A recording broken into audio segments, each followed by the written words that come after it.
Šiandien mano rankose dar vienas biudžetinis E-Star gaminys – planšetinis kompiuteris E-Star Beauty. Tai pats pigiausias E-Star planšetinių kompiuterių gamos modelis. Jo kaina rinkoje šiek tiek daugiau nei porą šimtų litų. Paprastas, bet malonus dizainas, iš karto išsiskiria balta nugarėlė.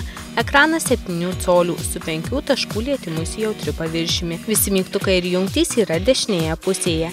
Įjungimo mygtukas, audio jungtis, micro USB ir greito krovimo jungtis, taip pat garso reguliavimo mygtukas.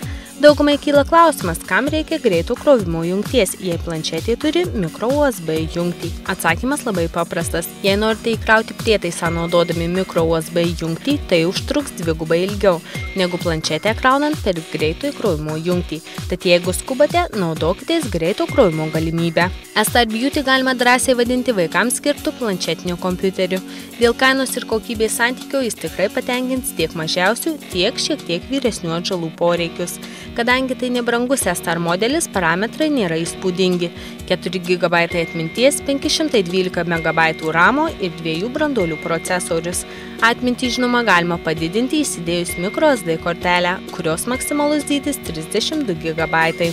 Prietaisas lengvas, sveria tik 250 gramų ir kompaktiškas, todėl galima visada nešiotis kartu su savimi, tiek rankinėje, tiek kuprinėje. Jame yra bevėlis internetas Wi-Fi, todėl tikrintis paštą, sekti naujienas ar dalintis įspūdžiais socialiniuose tinkluose galėsite bet kur veikia Wi-Fi prieiga. Planšetėje įmontuota 30 megapikselio kamera. Tai tikrai pravers naudojant Skype'o programėlę ir bendraujant su draugais, tačiau nesitikėkite iš kameros stebuklų. Planšetėje sukasi Android 4.2 Jelly Bean operacinė sistema. Ji draugiška vartotojui ir jūsų vaikas tikrai lengvai perpras pagrindinės valdymo ypatybės.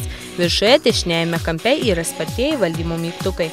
Čia reguliuojamas apšvietimas, bevėlis internetas Wi-Fi, automatinis pasukimas ir žinoma matome baterijos veikimo galimybės. Tai išties gali būti pirmas planšetinis kompiuteris jūsų vaikui. Jame jis tikrai galės žaisti su piktais paukščiukais, važinėti automobiliu arba žiūrėti filmukus. Na, o paaugliai ko gero naudosis elektroninio pašto, YouTube ir socialinių tinklų teikiamomis galimybėmis.